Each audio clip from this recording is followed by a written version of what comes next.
Terusnya yang keempat, kita bisa cek pada strukturnya, di mana struktur itu kita harus berpacuan pada standar dan kode. Standar dan kode tersendiri kita harus menyesuaikan pada manual booknya juga perbandingannya. Dan selain itu juga kita pastikan kepada cek pada hook ya, standar hooknya apakah hook itu dia aus atau sudah termakan atau tidak, dengan cara kita menggunakan NDT dan membandingkan pengukuran dengan manual book dan standarnya. Selain itu juga kita pastikan di lifting gear. Lifting gear itu sesuai atau tidak di situ. Setelah itu kita cek juga wire-nya. Setelah wire kita cek meja putarnya. Di situ kadang-kadang kita ada leak atau kebocoran. Di situ biasanya kebocoran itu dari olinya sendiri atau grease ya. Selain itu juga kita meja putar, terus alat gerak. Alat gerak itu selain motor di hidroliknya juga. Selain itu juga kita pastikan lagi kepada hidrolik kelistrikan. Kelistrikannya apakah memang sudah sesuai atau tidak. Kembali terus habis ke kelistrikan, kita pastikan lagi ke indikatornya. Indikator baik AML, LMI juga dipastikan lagi. Dia berfungsi dengan baik atau tidak. Selain itu juga kita pastikan ke habis itu ke load chart. Nah, load chartnya ini sesuai atau tidak di situ. Apakah memang di load chartnya nanti alatnya 25 ton, tapi di dalam load chartnya adanya 50 ton. Nanti ketika kita angkat pengangkatan nanti akan berbeda, malah akan menjadikan suatu timbulnya insiden. Selain itu juga kita pastikan boom dan counterweight. Di boom itu biasanya kerusakan pada bracing atau pembekokan di situ. Selain itu juga kita pastikan ada kekaratan atau tidak. Kadang-kadang di ujung bekas las-lasannya itu, sambungannya itu ada kekaratan. Terus counterweight-nya, apakah di situ counterweight itu sesuai atau tidak, atau ada pengurangan pada kekuatan counterweight tersendiri. Setelah counterweight, kita pastikan lagi counterweight, pastikan lagi safety device. Apakah safety device itu berfungsi atau tidak, berguna atau tidak. Baik dari limit switch, ATB, anti-to block, terusnya di safety launch-nya, terusnya di AML, LMI juga, wind speed termasuk. Selain itu kita pastikan juga setelah di safety device kita pastikan lagi apakah check function. Ya, cukup Pak, sebentar. Ini ya, kita harus memperhatikan pertanyaan ya asesor. Oh iya Pak. Ini yang saya tanya itu sebenarnya tugas inspektor. Saya nggak nanya tugas inspektor kren, benar kan? Iya Pak. Oh, inspektornya tok ya Pak. Kadang asesor itu ngejebak. Oh iya. Nah, baru tugas seorang inspektor, bukan inspektor kren. Nah, Bapak udah jelaskan tugas inspektor kren tuh, udah bagus, udah lengkap. Tapi nggak sesuai pertanyaannya. Oh ya, siap Pak. Kalau saya tanya apa tugas seorang inspektor kren, nah itu Bapak jelaskan panjang lebar, gitu ya. Dan juga kalau Bapak jawabnya panjang lebar gitu, itu akan dicatat sama asesor. Jadi apa yang kita ucapkan itu yang akan dikejar. Siapa? Jadi hati-hati kalau kita sudah menjelaskan sesuatu, kita harus bisa mempertanggungjawabkannya. Artinya kalau dikejar pertanyaan itu, ya apa yang kita ucapkan dikejar, ditanya lagi, kita udah siap jawab. Siapa? Soalnya kalau sampai umpamanya Bapak udah jelasin tadi sampai detail, nah ditanya kemudian, tolong jelaskan yang ini. Nah, kalau nggak bisa jelaskan lebih detail kan, ya berarti sia-sia aja jawaban Bapak. Jadi, nah kuncinya gitu ya. Perhatikan dulu apa yang ditanya. Siapa?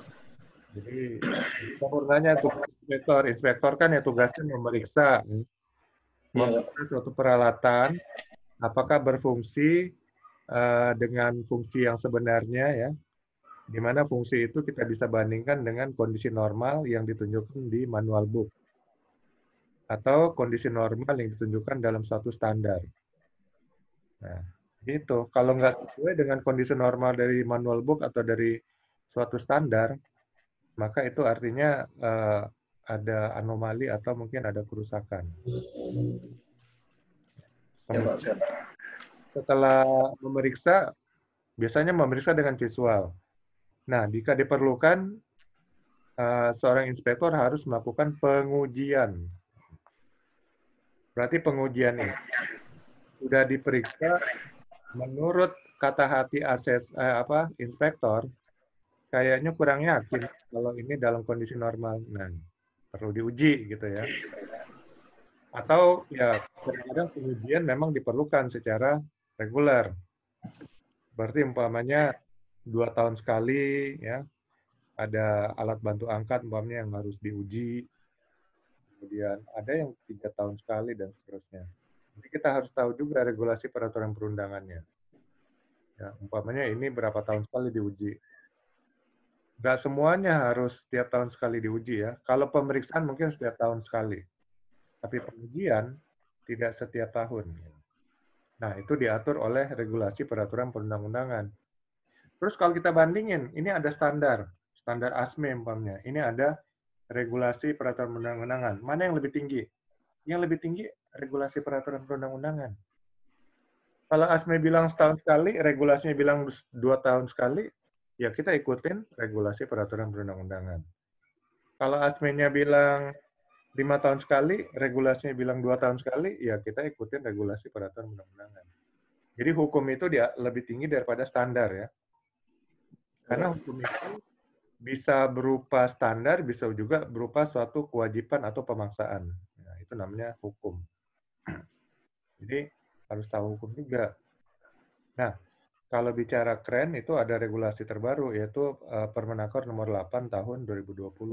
Nah, saya udah sedikit kasih materinya. Nah, itu harus diketahui juga. Karena yang lama kan sudah diganti. Jadi Permenaker nomor 5 tahun 85 itu mengenai pesawat angkat-angkut itu sudah dicabut. Kemudian Permen nomor 9 tahun 2010 tentang operator pesawat angkat itu juga sudah dicabut. Semuanya sekarang terangkum di dalam Permenaker nomor 8 tahun 2020.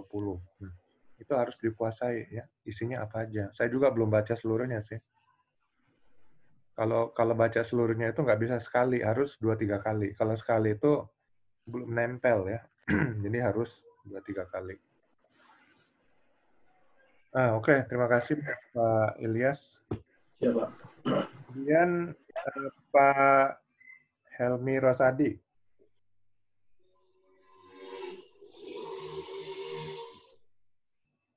Halo. Iya Pak, Helmi. iya Pak. Halo.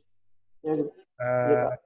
Mungkin pertanyaan gini, apa tugas seorang electrical inspector? Tolong jelaskan. Baik, terima kasih Pak.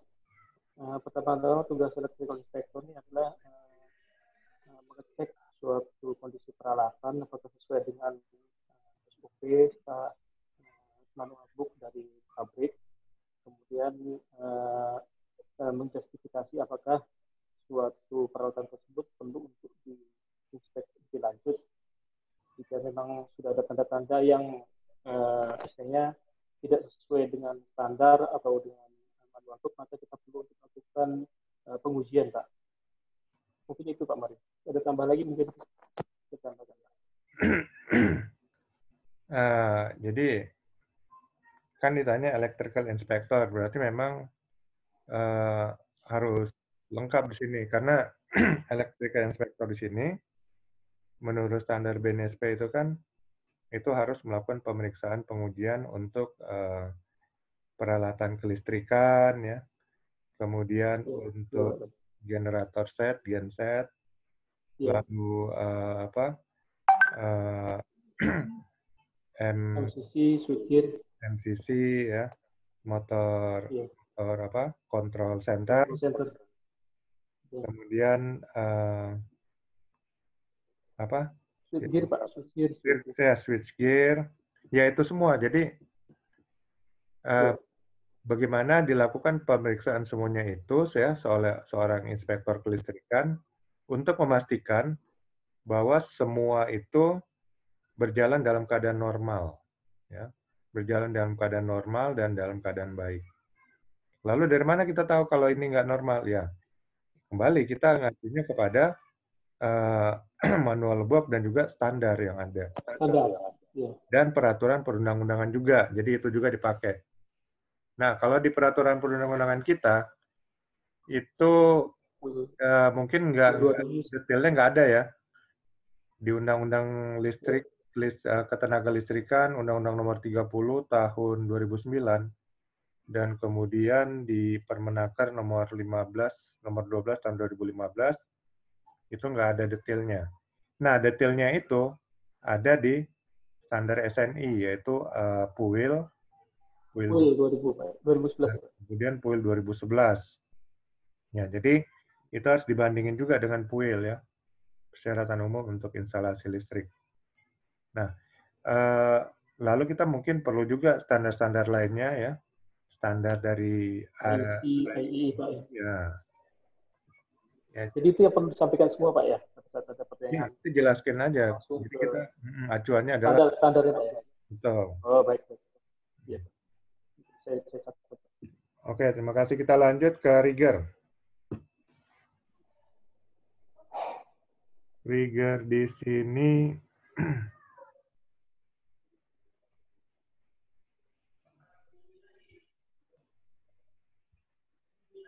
oh, Rieger nggak ada ya?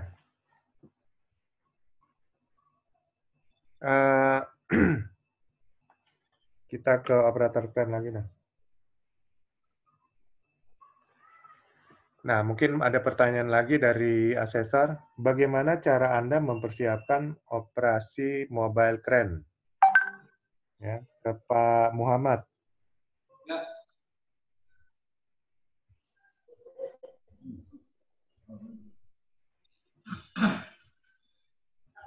Ya, Pak. Ya, bagaimana cara Anda mempersiapkan operasi mobile crane, Pak? Muhammad siapa nih? Muhammad saya, Pak. Iya, ada nama Muhammad Rifai juga ya. Ini Pak Muhammad aja. Muhammad apa Pak namanya? Ya. Yang operator keren? Ya Pak, saya Muhammad. Ya, silakan Pak. Bagaimana cara mengoperasikan mobil kren? Melihat keadaan yang akan dioperasikan kren, melihat keadaan jarak aman antara barang yang mau diangkat, melakukan pengecekan prosedur yang ada di buku panduan kita jalani. Kita melakukan pengecekan keseluruhannya, Pak. Mungkin itu aja, Pak. Kalau bisa dibantu lagi. Kalau persiapan itu kan banyak ya. Jadi apa saja sih Pak Bapak perlu cek gitu ya dalam melakukan persiapan sebelum mengoperasikan mobile crane-nya. Ya, alat bantu angkat, unit-unit penggerak, ya, kelistrikan, segala itu kan perlu diperiksa ya, indikator-indikator. Ya kan? Soalnya saat Anda sudah melakukan pengangkatan, ya, kalau ada ternyata kerusakan, ya itu mungkin bisa menimbulkan masalah dan insiden. Jadi kalau kita sudah cek sebelumnya ada masalah, maka kita mungkin akan menunda pengangkatan, ya, menyelesaikan dulu masalahnya. Nggak dicek dulu, proses pengangkatan sudah dilakukan, ada yang rusak, entah itu indikator, ya entah itu kelistrikannya nggak jalan, dan itu kan jadi masalah nanti. Jadi itulah persiapannya ya, persiapan itu dilakukan. Makanya perlu perencanaan, lifting plan-nya itu kan perencanaan pengangkatan. Jadi nggak bisa langsung melakukan pengangkatan buru-buru, nggak boleh ya. ini pekerjaan pengangkatan ini suatu pekerjaan yang beresiko tinggi. Jadi nggak bisa terburu-buru dan itu semua harus dilakukan dengan suatu perencanaan.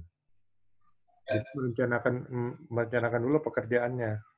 Nanti siapa yang jadi riggernya, signalman-nya segala macam, kemudian bagaimana nanti komunikasinya dan sebagainya. Nah, itu harus ada perencanaan. Itu namanya lifting plan-nya. Dan kemudian berat beban yang akan diangkat segala macam itu sudah diperhitungkan sebelumnya.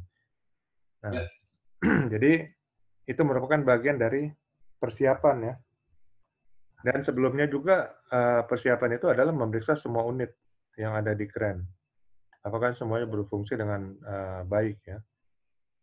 Karena ini pekerjaan berisiko tinggi, sehingga jangan sampai menimbulkan masalah saat sudah pelaksanaan pekerjaan dilakukan. Oke, kemudian untuk crane inspector, Pak Rifai. Tolong jelaskan bagaimana cara inspeksi kren. Saya nih sekarang. Ya, betul. Pak Guru. Mudah-mudahan saya salah, Pak ya. Mudah banget. Yang pertama yang harus kita lakukan sebagai inspektor adalah menanyakan atau verifikasi daripada manual book daripada unit yang akan kita inspeksi. Sesuai dengan tahun pembuatannya, tipenya apa, kapasitinya berapa, dan pengoperasiannya udah berapa lama sesuai dengan buku panduan kerja dari yang punya kerennya. Dan tetap kita mengikuti SOP-nya.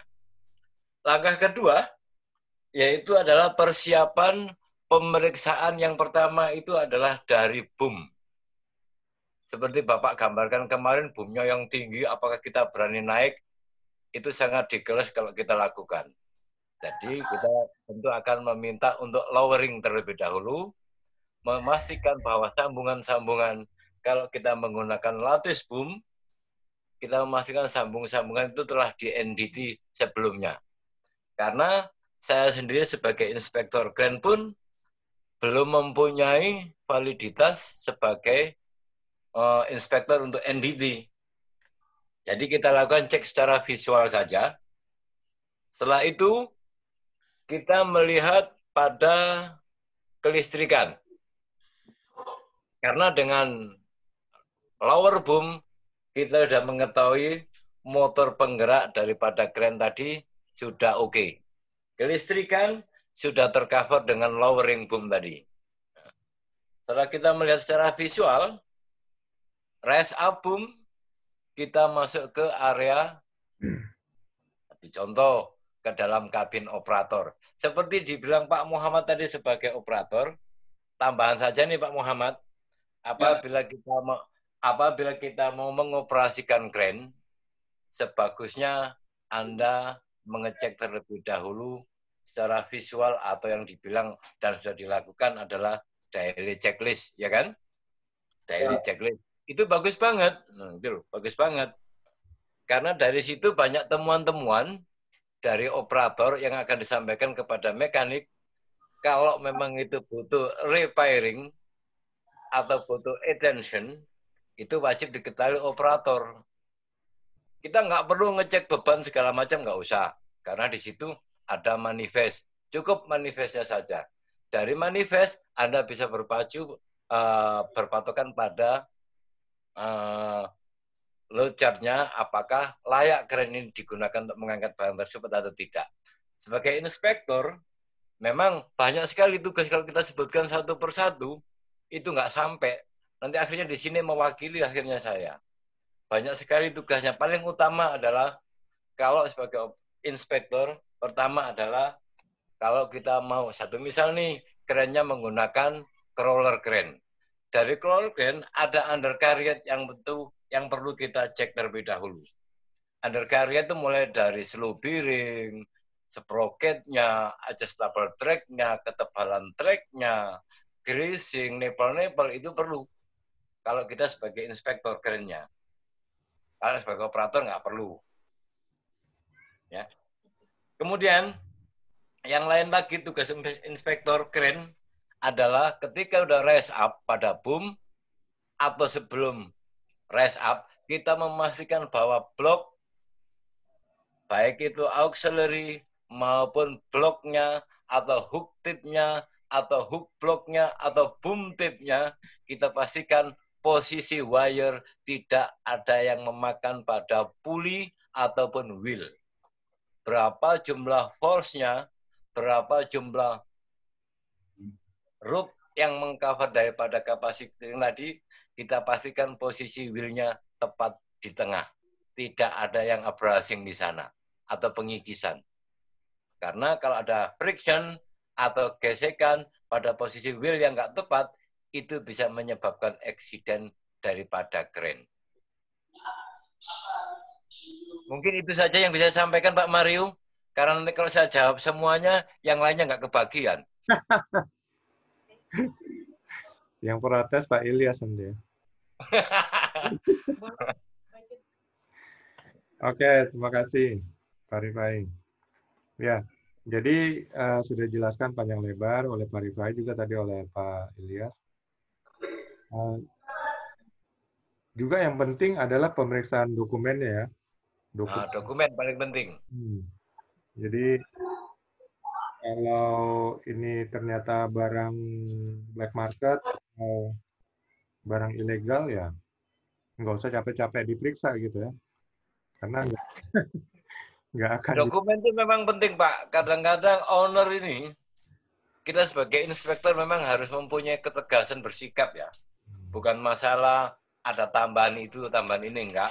Tetapi karena kalau kita ambil satu contoh saja yang paling mudah, ketika dokumennya nggak valid, terus kita nyatakan layak, berarti kita sama aja berdiri di ujung tanduk.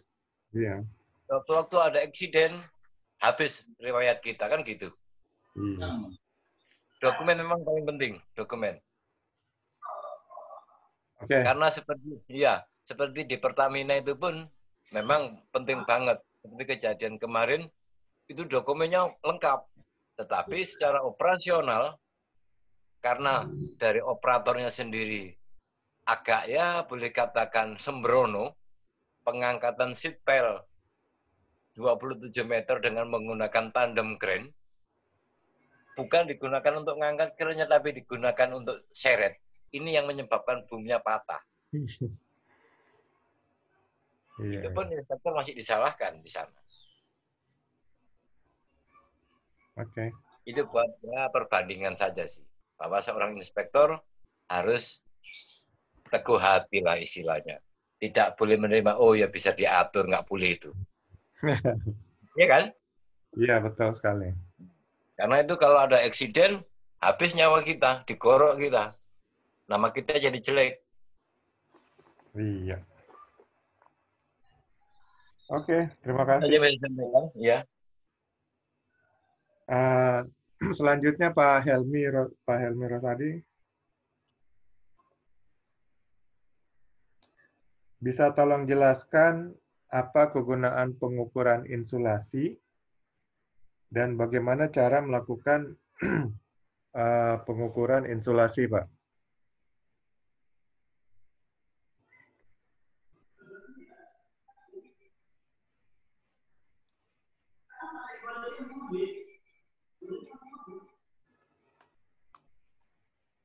Oh, lagi gangguan sinyal mungkin Pak Helmi.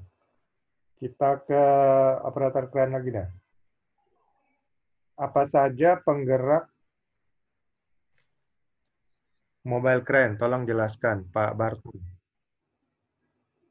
Gerak mobil keren yang pertama itu ada, kalau dia pakai roller itu berarti pakai sprocket, geraknya hidrolik. Kalau misalnya dia mobil keren, dia menggunakan roda, berarti menggunakan transmisi dan diferensial untuk penggeraknya. Kalau misalnya untuk overhead crane, dia menggunakan dinamo.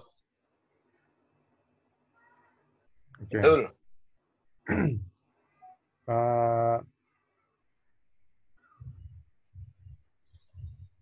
Untuk Pak Muhammad. Ya.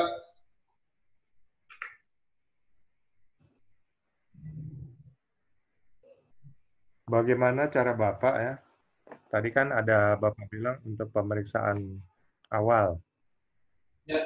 Bagaimana cara Bapak melakukan pemeriksaan awal untuk pengoperasian kran?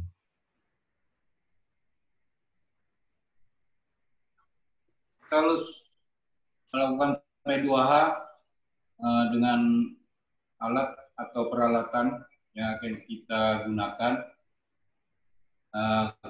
peralatan terutama yang berputar atau yang bergerak, sesuai dengan panduan dan buku-buku panduannya, dan melihat checklist sesuai apa yang dikerjain, sesuai dengan checklist yang ada,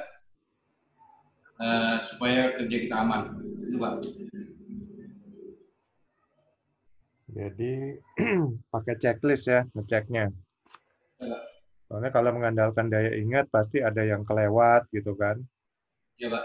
Jadi memang harus pakai checklist sehingga semua daftar ya bagian-bagian yang perlu kita cek itu semuanya benar-benar kita periksa. Oke, terima kasih Pak. Lalu Pak Helmi sudah monitor?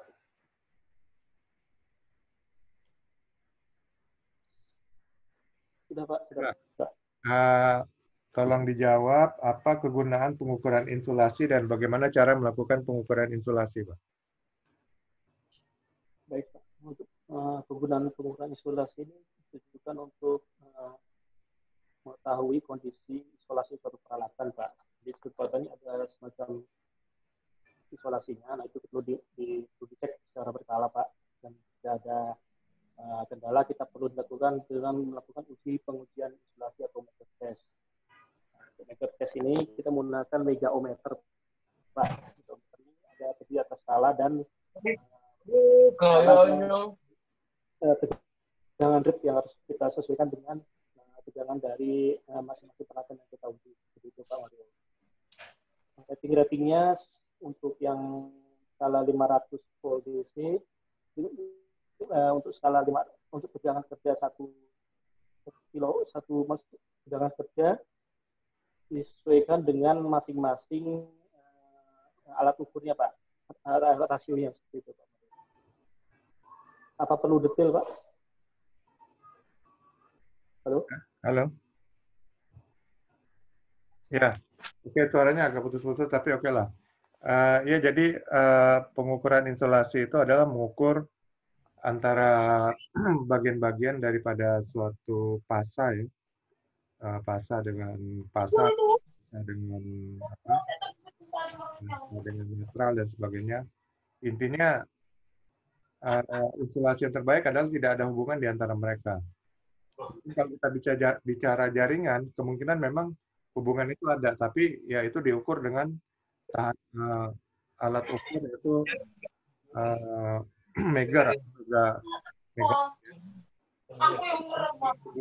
Tetap hubungannya itu ada hambatan yang sangat besar supaya di antara dua kutub ini atau dua pasa itu tidak ada nanti dan listrik yang akan saling mengganggu fungsi masing-masing. Jadi itu gunanya. Maaf Pak, sinyalnya putus-putus.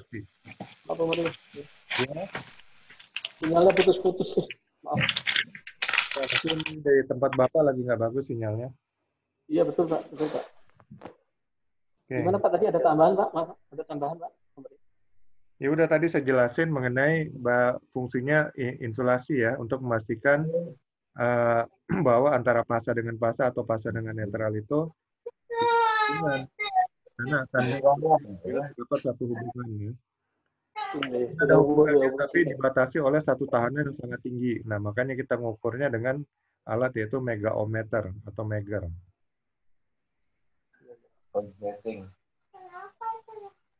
Oke, kita lanjut lagi ke Pak Ilyas sekarang. Udah kedinginan nih Pak Ilyas nih, nggak ditanyain deh.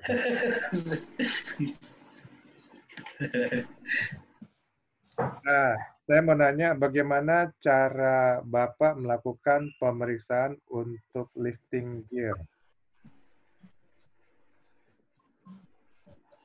Untuk lifting gear itu sendiri tetap tadi kita pastikan standarnya Pak ya di ASME 30.9 ya kalau nggak salah. Di situ kita tentang lifting gear. Terusnya setelah itu kita tetap koordinasi apakah lifting gear itu misalnya kalau dari webbing apakah dia ada putusan atau tidak ataukah memang ada sobekan serabutan. Misalnya kalau memang sudah dinyatakan reject, kita nyatakan reject, jangan sampai terpakai. Untuk slingnya sendiri kita pastikan diameter apakah itu sudah atau tidak, ada ataukah ada pengurangan atau tidak dibandingkan dengan manual booknya dan standarnya. Selain itu juga untuk baik untuk cycle, di cycle-nya atau bow cycle-nya kita pastikan ini ada perenggangan atau tidak atau ada kerusakan atau tidak. Di situ tetap menggunakan checklist dan patokannya standar. Seperti itu, Pak. Ya, jadi pemeriksaan itu kan pakai visual aja ya. Iya, Pak. Terus gimana Bapak pastikan bahwa benar-benar visual Bapak itu bisa membaca dengan apa tepat gitu. Gimana caranya, Pak? Jadi Pak, dari visual kita misalnya kalau memang ada contohnya misalnya di wire Pak, misalnya memang di situ kan kita menerapkan 6x19 di mana ada cord 16 dan 19 wire-nya. Di situ kita apakah di situ ada wire yang putus atau tidak. Nah, di situ kalau ada toleransinya kan di situ ketika di satu putaran itu standarnya di ASME berapa itu 3 dan misalnya di situ ada toleransinya apakah memang benar-benar di reject atau tidaknya seperti itu Pak. Kalau umpamanya orang ya matanya udah minus. Iya Pak. Menurut saran Bapak, gimana caranya dia melakukan pemeriksaan visual? Matanya minus pakai kacamata Pak. Ya, pakai kacamata ya. Kalau matanya Iya. plus. Plus juga sama Pak. Kita bisa menggunakan kaca pembesar Pak. Iya, kaca pembesar ya. Iya Pak. Dia memastikan apakah di situ memang ada kerusakan pada wire atau lifting gear tersendiri, tidak Pak? Iya, jadi sekarang banyak dijual kan kaca-kaca pembesar itu. Untuk kita melihat benar-benar kondisi fisiknya daripada lifting gear kan, kita kelihatan. Ya mungkin itu dapat sedikit membantu ya. Iya Pak. Terima kasih Pak Ilyas. Kita ke Tambahan. ya, silakan Pak Rifai. Tambahan. Untuk standar yang berlaku di migas under daripada Pertamina sekarang ini yang ya boleh katakan sudah lama sih, nggak baru-baru amat. Khusus untuk webbing belt atau webbing sling itu sangat tidak direkomendasikan untuk lifting. Terkecuali menggunakan wire yang berdiameter 22 mm dan rantai yang menggunakan DT8 atau grade 8 itu yang bisa digunakan untuk lifting. Tetapi kalau untuk webbing ini sangat tidak direkomendasikan karena seperti di selam bersih, PHM, PHE maupun PHKT usia daripada webbing belt itu hanya 6 bulan. Setelah 6 bulan tidak layak pakai. Itu yang saya ketahui. Khusus webbing harus ada SOP tersendiri, harus ada SIKA tersendiri apabila mau digunakan, tetapi tidak boleh digunakan di outside area pengangkatan di luar satu misal, atau di kapal-kapal, itu sudah tidak dipergunakan lagi, khususnya untuk webbing belt. Itu saja tambahannya. Oke, terima kasih informasi tambahannya Pak Rifai. Kita lanjut ke crane operator. Pak Barto. Oh, Wah, Bagaimana? minum kopi dia, Pak. Ya? Bartonya minum kopi tuh. Kopi time kan ini waktunya. lanjut.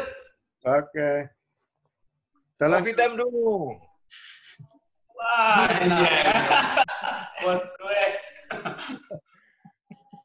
Mantap, mantap.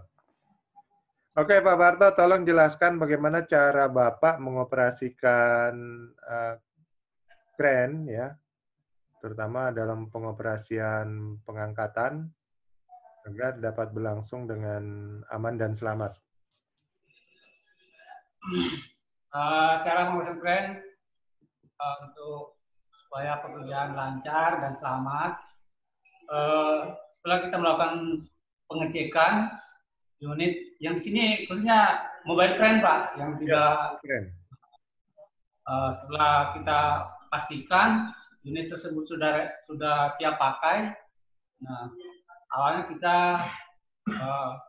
running engine untuk truknya, terus setelah itu kita pastikan outriggernya, tapi yang pasti sudah kondisi landasan atau ini sudah memang posisi sudah keras dan stabil ya. Nah, setelah itu sudah trigger kiri dan kanan sudah seimbang. Nah, kita baru mainkan untuk ini pakai tenaga hidrolik ya Pak ya. Jadi setelah itu baru kita mainkan untuk handle-handle yang untuk kita mengangkat suatu beban. Beban naikkan ke bak atau vessel atau memindahkan ke tempat yang ditentukan. Mungkin itu saja Pak. Kalau guru ada tambahan silakan Pak. Gini, kalau umpamanya di kabin operator Bapak itu, di kabin crane-nya nggak ada petunjuk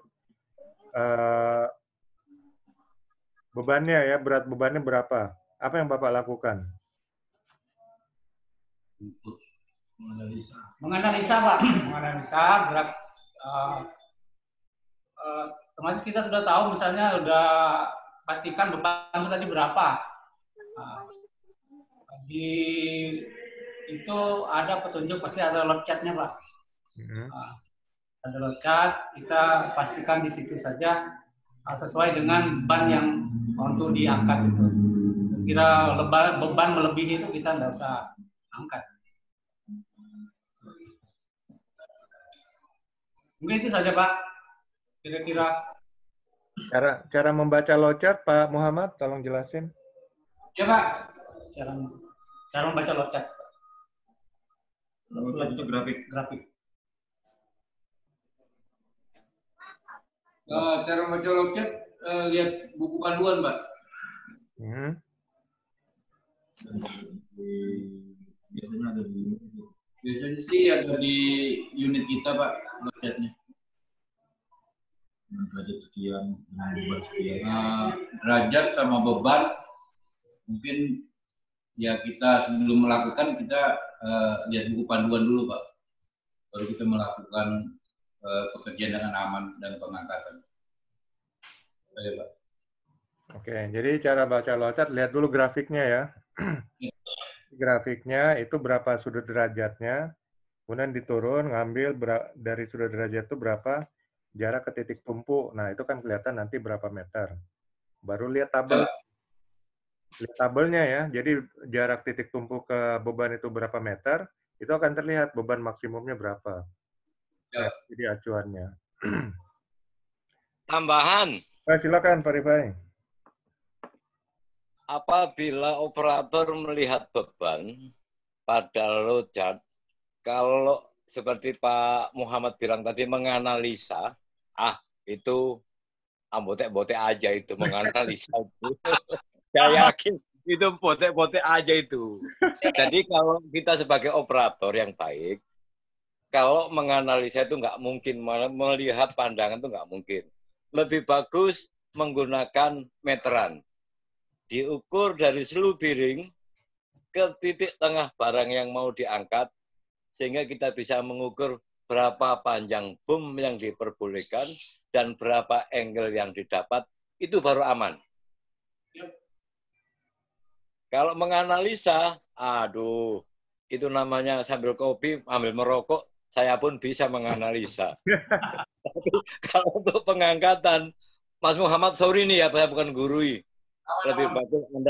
Lebih bagus sampai cari meteran, diukur dari titik tengah kerennya, seluruh piringnya, ambil jarak ke titik tengah barang yang mau diangkat, ketahuan berapa panjang boom yang diperbolehkan untuk dikeluarkan dan berapa angle yang didapat, pasti aman. Satu lagi, pastikan lagi adalah, satu nih, kadang-kadang dilupakan oleh operator, adalah kecepatan angin. Berapa knot yang diperbolehkan sesuai dengan SOP perusahaan. Ya. Itu tambahannya saja. Saya bukan guru lo ya, sorry lo ya. Oke, nggak apa-apa, kita sharing aja ya. Oke, balik lagi Pak Mario. Oke, terima kasih Pak Rifai. Ya, itu tambahan dari Pak Rifai ya, untuk Pak Barto dan Pak Muhammad. Oke, saya ke Pak Helmi lagi. Masih gangguan sinyal kali Pak Helmi? Ini dia. Ya Pak, ya Pak. Ya Pak. Oke, bisa tolong jelaskan bagaimana cara melakukan inspeksi untuk genset, Pak? Genset ya Pak. Baik, untuk kita melakukan inspeksi pertama secara visual Pak.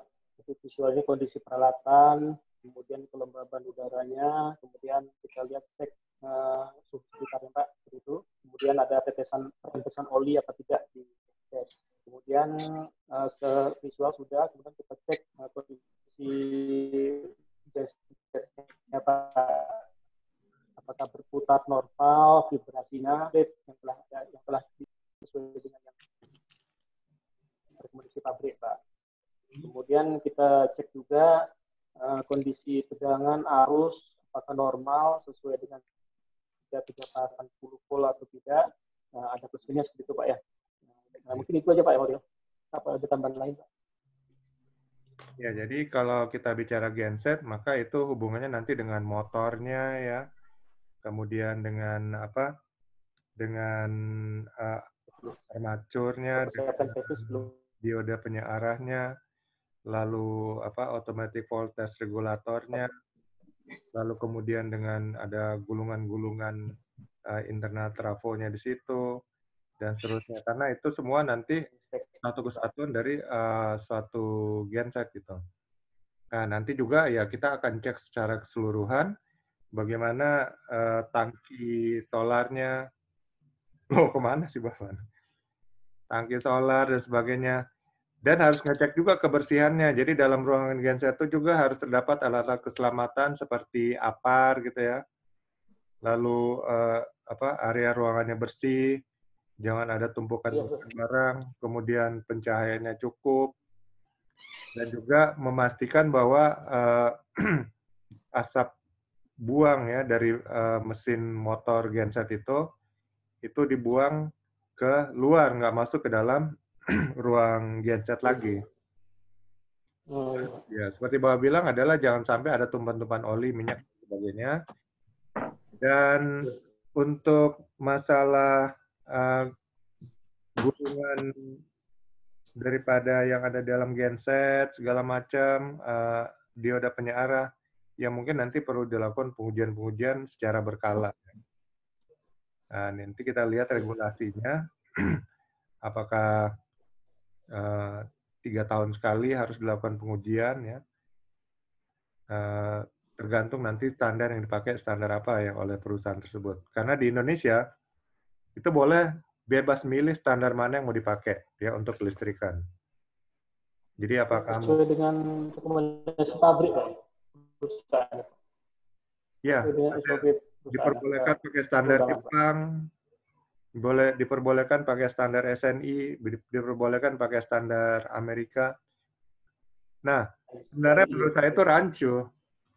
Karena antara standar-standar itu juga kode-kode warnanya kadang-kadang nggak sama.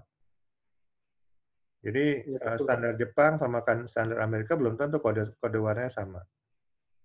Lalu dari segi frekuensi juga berbeda.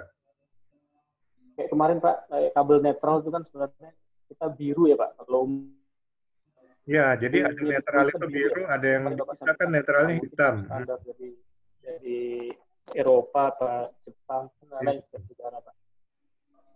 Ya itu jadi masalah. Jadi yang pertama kita harus tahu dulu adalah standar apa yang dipakai oleh perusahaan, itu yang penting ya.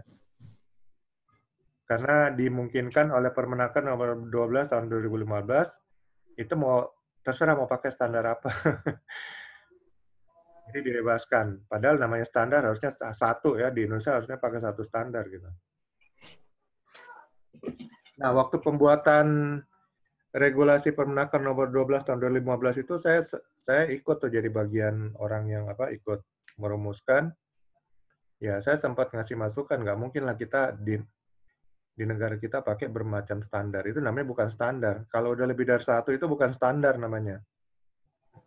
Namanya standar tuh acuan tuh satu. Kalau udah lebih dari satu, ya kita juga bingung. Seperti kita kalau ada dua pemimpin, ya bingung kan? Pemimpin satu gitu.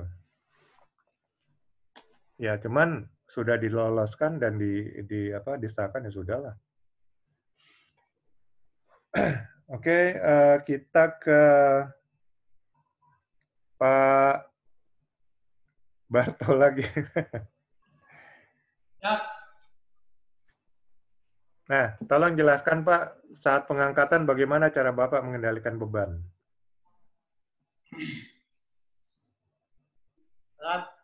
Baik Pak, saat pengangkatan, waktu kita mengendalikan beban, ya, kita sesuaikan dengan gaya atau ayunan. Terus untuk kita memainkan handle juga jangan terlalu mejut atau ada hunting-hunting. Kita misalkan operasikan dengan lembut dan halus sesuai dengan gaya dan berat beban juga yang kita angkat, Pak. Mungkin demikian separuhnya.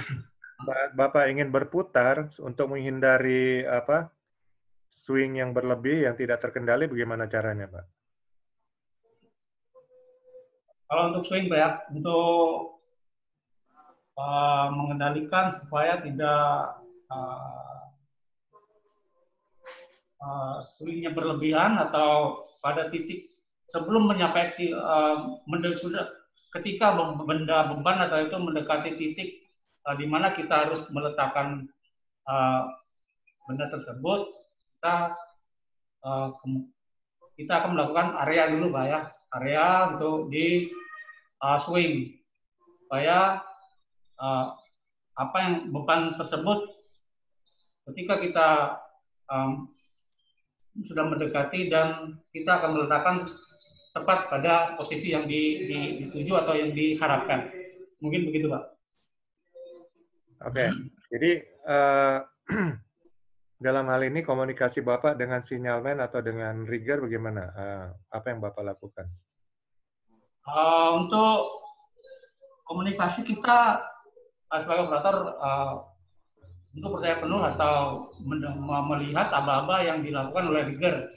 Ketika rigger mengatakan stop, kita mesti stop, dan ketika rigger mengatakan sudah bahwa benda tersebut sudah sampai dan diletakkan dengan titik di mana yang benda tersebut mau diletakkan, kemudian kita benar-benar mendengarkan apa yang dikatakan oleh rigger. Demikian, Pak. Oke. Selanjutnya Pak Muhammad. Ya, Pak. Sebentar. Nah, tambahan buat Pak operator kren.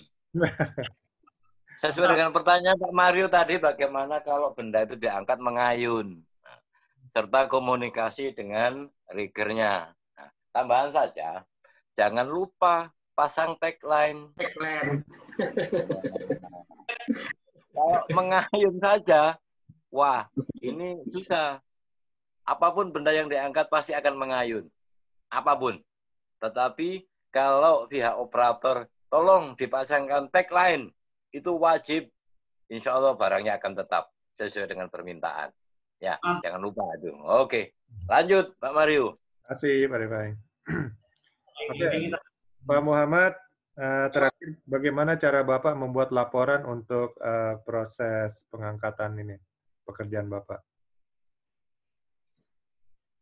Laporan. Kalau membuat laporan, sebenarnya sesuai dengan job yang kita kerjakan, Pak. Karena kita job desk-nya kan operator. Jadi semua laporan koordinasi dengan rigger sama operator biasanya, Pak. Baru langsung ke atasan kita. Maksudnya laporan kerusakan apa? Segala laporan, Pak. Kerusakan, pengangkatan.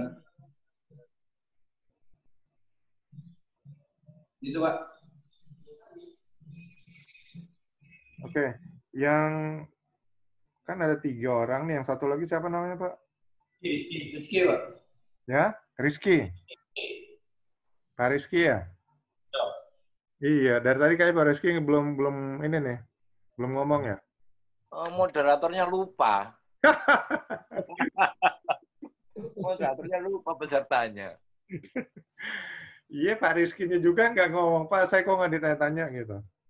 Iya. Kalau sampai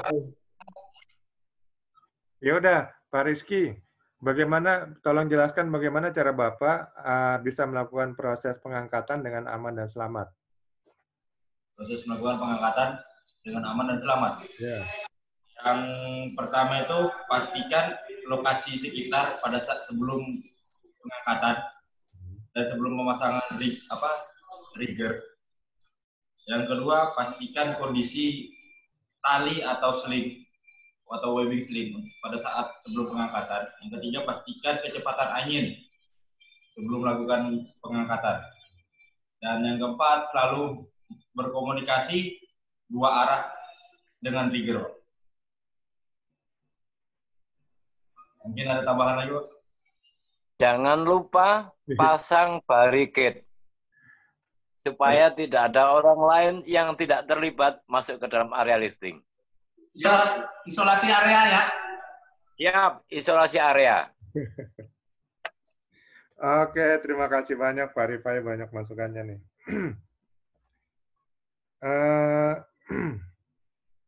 Untuk Pak Ilyas, bagaimana cara Bapak melakukan inspeksi untuk load chart, Pak? Inspeksi untuk load chart itu sendiri, ya pastikan itu sesuai dengan kapasitas kren yang digunakan. Ketika kren 250 yang dipakai, ya sesuai dengan 250-nya. Jangan sampai tidak sesuai dengan kapasitas yang kita akan gunakan. Seperti itu, Pak. Ya, dan yang jelas load chart-nya adalah memang spesifikasi untuk kren yang bersangkutan ya. Betul, Pak. Jadi tambahan buat Ilyas. Siapa? Pastikan ketika melihat load chart adalah tahun pembuatan unitnya. Oh ya, siapa? Tahun pembuatan unit itu sangat berpengaruh pada kapasitas daripada kren ketika kita melihat pada tabelnya. Harus hati-hati itu. Karena kalau buatan tahun 2011 digunakan di tahun 2020 seperti ini, pasti ada toleransi kekurangan daripada unit kren tadi. Makanya sebagai inspektor harus tegas. Apa yang harus kita lakukan ketika kita melihat perbedaan sedikit saja pada load chart yang kita temui. Itu saja masukannya. Ya, Pak. ya, terima kasih Pak Rifai. Kemudian ke Pak Helmi. Monitor, Pak. Ya Pak, ya Pak. Oke. Cara melakukan, ini langsung aja, cara membuat laporan inspeksi, Pak. Tolong jelaskan. Baik, terima kasih. Jadi pertama, laporan inspeksi itu berdasarkan atas hasil dari inspeksi kita, Pak. Kita buatkan tertulis. Di situ kita buat histori dari kondisi peralatan, pertama waktu, kemudian kondisi dari peralatan, kemudian kita sebutkan juga standar-standar yang sesuai dengan tersebut, apakah menggunakan tool 2011 atau dengan SLI, IEC, internasional maupun dari SOP. Setelah itu, jika ada temuan, kita tuliskan juga di situ semacam NCR, Pak, non-conformity report. Kita tuliskan NCR-nya seperti apa, kemudian kita rekomendasinya seperti apa. Jadi kita memberikan usulan ide untuk improvement-nya seperti apa. Mungkin ada tambahan sih. Oke, yang jelas data-data spesifikasi ya, nama pemilik alat atau instalasi, kemudian alatnya, lalu kemudian dokumen-dokumen waktu manufakturnya itu harus ada juga. Iya. Dan spesifikasi dari alatnya detailnya lengkap ya. Dan ya kemudian kegiatan Bapak selama inspeksi itu apa-apa saja yang ditemukan, ya semua itu akan dilaporkan. Setelah itu nanti ada rekomendasi mungkin saran ya terkait untuk mungkin perbaikan-perbaikan. Ya, itu nanti masuk dalam bagian laporannya. Ya mungkin itu garis besarnya kira-kira pertanyaan-pertanyaan yang akan di ini, ya Bapak antisipasi aja. Nanti coba dari SKKNI yang sudah ada, coba Bapak buat sendiri pertanyaan-pertanyaan lalu dijawab sendiri, Pak. Sehingga itu akan mengantisipasi mungkin pertanyaan yang akan diajukan oleh asesor. Sehingga saat asesor nanya, kita udah siap nih. Oh, pertanyaan ini saya udah siap, langsung jawab. Gitu ya. Tidak akan jauh dari SKNI-nya, Pak? Tidak akan jauh dari itu, ya. Jadi intinya dari dia kan ada unit kompetensi, ada elemen kompetensi, ada kriteria unjuk kerja. Jadi nanti asesor dia akan bertanya dari yang general dulu. Kalau dia lihat Bapak, dia belum tahu kan Bapak ya. Kalau dia tahu Bapak sudah cukup menguasai, dia akan tanya langsung detail. Nah, detailnya itu diambil dari kriteria unjuk kerja. Jadi harus siap juga semua pertanyaan seperti itu. Kalau dilihat Bapak kurang menguasai, dia akan kurangi mungkin masuk ke elemen kompetensi atau ke generalnya unit kompetensi. Ternyata di general juga Bapak belum bisa menjelaskan, dia akan langsung tulis BK untuk unit kompetensi itu, belum kompeten. Jadi kalau sampai seperti itu ya itu artinya nggak lulus ya, belum kompeten. Jadi diusahakan semua unit kompetensi bisa dijawab ya. Ya, latihan aja nanti dari itu buat sendiri pertanyaan-pertanyaan. Sebenarnya semua materi yang kemarin-kemarin juga saya udah buat pertanyaan, tapi untuk ini saya belum sempat buat pertanyaan karena memang kebetulan lagi banyak kerjaan.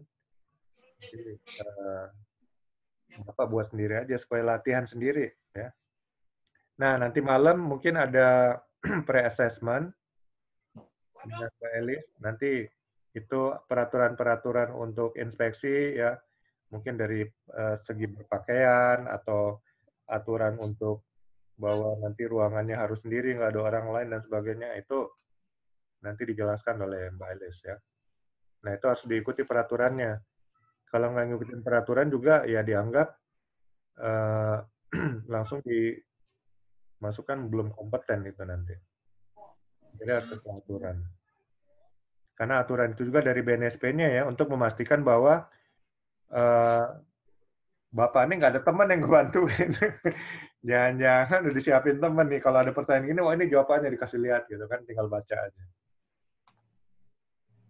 Ya, itu untuk memastikan itu aja. Nanti malam pre-assessment ikutin aja. Ya, untuk jam berapa, Pak? Jam 8 malam WITA kalau biasanya.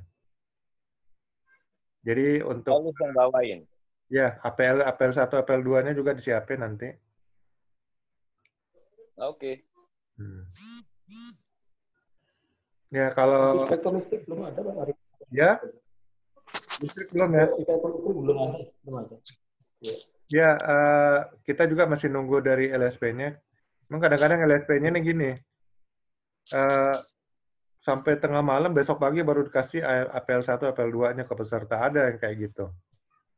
Jadi ya untuk apa? Ya kita tunggu aja lah ya.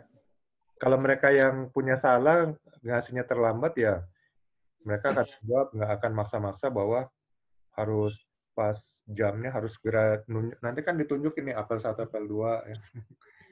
Kasih lihat.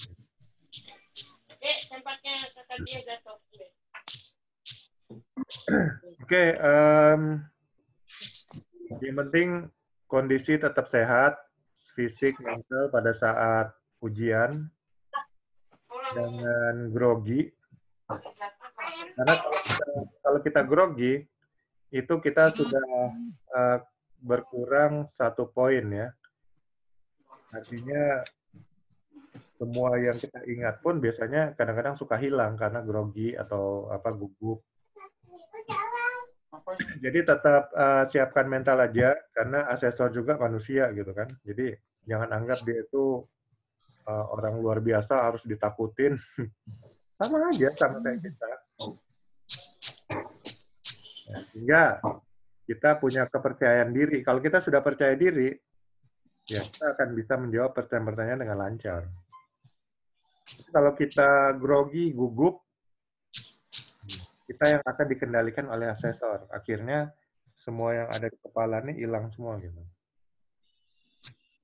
Jadi tips saya kalau saat menghadapi asesor, kita harus berani ya pandangin mata dia, walaupun mungkin di sini kan beda dengan pandangan langsung. Yang jelas kita berani menatap dia gitu. Nah, jadi itu nunjukin kita percaya diri maksudnya. Biasa kalau orang percaya diri, itu dia akan jawabnya dengan lancar. Nah, kalau kita jawabnya terbata-bata, takut, asesor akan sudah menilai orang ini kayaknya kompeten gitu. Jadi harus benar-benar percaya diri supaya penilaian asesor juga nggak ragu-ragu untuk nulis kita kompeten ya. Unit 1 kompeten, kedua kompeten dan seterusnya. Kalau untuk operator gimana Pak? Ya. Kalau untuk operator nanti gimana asesornya sama kah atau lain?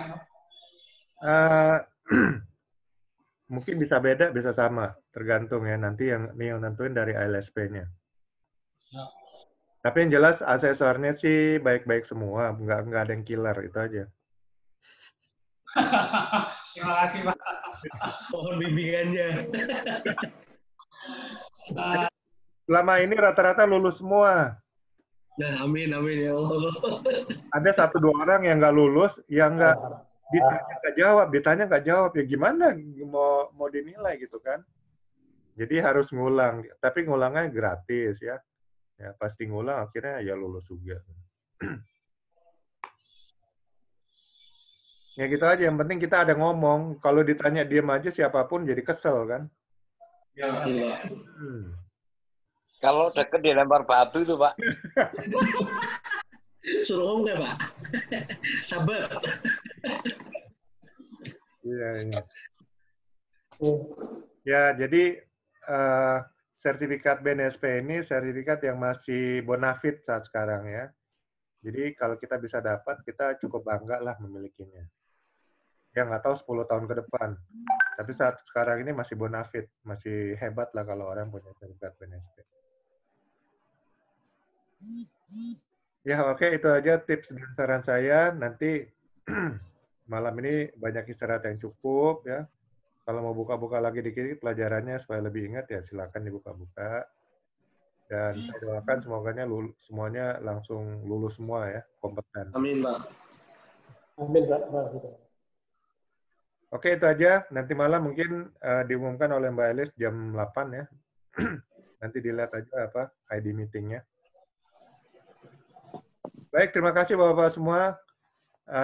Kita akhiri pertemuan kita ini dan selamat sore saya ucapkan. Sore.